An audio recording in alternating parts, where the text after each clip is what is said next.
We were not met with success. It did not take off like a rocket ship. In fact, I would call it a miserable failure at that point. Zero invested in Airbnb. And talk about a tough time. You've got some of the smartest people in the world. You know, they've picked some of the most well-known companies that we all love and use today, from Googles and PayPals and YouTubes. And here they are telling us that our idea is crazy, that it's not gonna scale, that people aren't gonna stay in people's homes around the world. Kind of the world thought we were crazy. Hello and welcome to this week's startup video. It's about Airbnb. It's especially interesting because it shows that with hard work and dedication, you can really make things happen. Airbnb is an online platform which offers rooms and apartments to rent. It was founded back in 2007 by two ex-design students and an engineer. Since then, it's managed to attract 260 million people to use it, and they have raised $5.4 billion, and they're currently valued at $26 billion. This idea started when the founders Brian Chesky and Joe Gebbia just moved to Silicon Valley from New York. There was a big conference going on and all the hotels nearby were fully booked, so they saw an opportunity. They were already having trouble paying their rent, and so they created the website airbedandbreakfast.com. On this website, they were charging $80 a night for people to stay in their kitchen and living room on some airbeds that they had. They were fully booked for that first week, and they started to realize that what they're offering was more than a room. It was an experience. They believed this was something that could be offered everywhere, for people to book rooms with locals and experience travel in different ways. The founders were relatively new to startups, and they had a lot to learn. In an interview, Brian mentions that one time at an investor meeting, they didn't actually bring their pitch deck because they wanted to demo the website. But then once they'd arrived and set everything up, the website was down. And of course, this didn't result in an investment. At the time, it was quite difficult for them to convince people of the idea because it seemed crazy. They didn't really believe that anyone would use this service, as it required people to let strangers into their home. There was even an occasion where Joe and Brian met an investor at a cafe, and the investor left without saying anything because he thought the idea was terrible.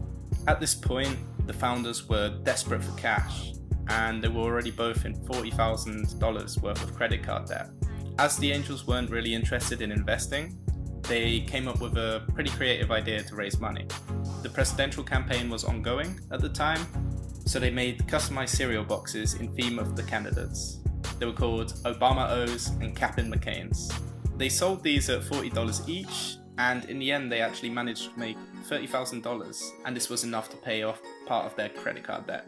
At this point, one of their mentors, Michael Siebel, suggested that they apply for the accelerator Y Combinator. When they were pitching their idea, Paul Graham said, "People are actually doing this?" And they were not too excited about the idea.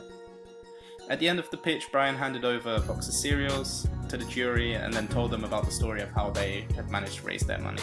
They were then told if they can raise $30,000 from selling cereal boxes, then they can sell anything. And this is what led them to being accepted into the Y Combinator. During their time at Y Combinator, they would mostly go to New York, which is where most of the listings were, and they would then take professional photos for the hosts and stay at different Airbnbs. This was a great way for them to experience the service and to see the problems physically, and then quickly to find ways to solve them. And after using this experience and implementing these changes onto their website, they managed to raise $600,000 back in 2009. Unfortunately, they did run into several problems on the way.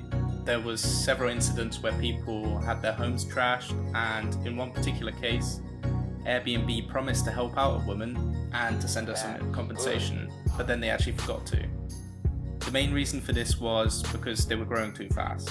There were not enough employees to handle the work, and the founders had lost sight of what was going on.